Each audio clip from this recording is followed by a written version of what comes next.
Fantastic. So, once we've gotten past that pre-deal phase, tell us what happens when both companies do have their ducks in a row. They've got the governance set up. Maybe they have their playbook all squared away, but they're ready to kick things off. How does all that kind of kick off from there? And, especially from the private equity perspective, what are the steps? So kickoff is you announce your deal. Deal is closed. Phase 2, as soon as deal is closed, that is your kickoff. From that day on, the first 7 days are the red zone. That is your kickoff. That's when you do your all hands meeting. That's when you formally launch the IMO, the Integration Management Office. Each deal has an IMO.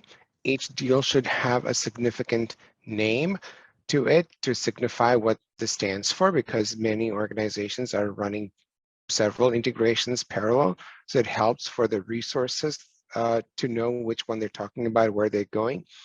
So you have your IMO is launched on day 1. And that means up until now, there's only like 10, 12 people that have been working quietly in unison. But now it's time to open it up. Now we invite 50 to 75 people to that IMO launch. That takes place in IMO launch.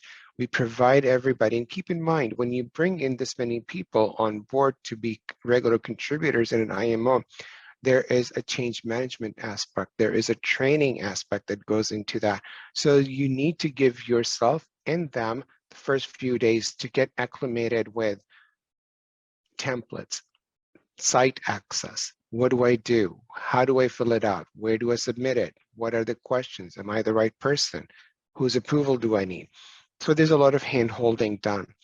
Also, in the first 7 days, HR takes over. HR has to roll out change champions to allow the other organizations' resources to know, what do I do? Address any of the me issues, me questions. What happens in my payroll? Does my salary and benefits change on day 1, or when do they change? What happens? What about my promotion? What about my bonus? All these things are done and addressed in the first 7 days. Coming out of that first 7 days, that is when the IMO goes into its IMO weekly update mode. From there on, we run an IMO meeting, a weekly update meeting on a weekly basis. In the beginning, you can do it twice a week, and then you can revisit the cadence over time as we progress.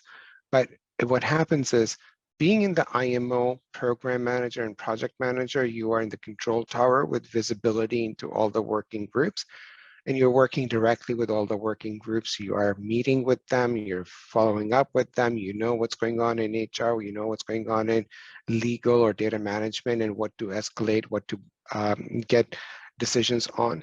And then you provide them with a weekly update platform. What that means is a call, a meeting where everybody comes.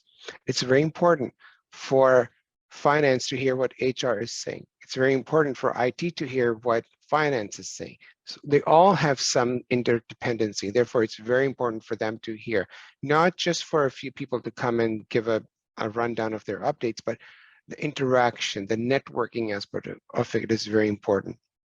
And so they start providing weekly updates. They start working on the templates you've produced for them, and you show them where they are.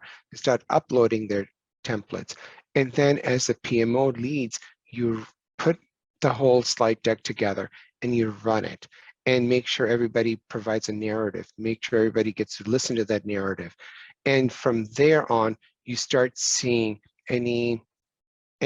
all working group related, any decisions that need to be made, any risks, any issues, any other items that need to be addressed, and how to escalate, when to escalate. And by doing so, you are also looking at the quick win list, the must-haves in the first 100 days. That's a list that has been established during the phase 2, pre-close aspect. What are those first 100-day key quick wins? And you are giving an update on those. It's very important to make it very simple. For instance, when I have a list of 20 deliverables, I will mark it I will put a rag status on it. By the rag status, I mean red, amber, or green.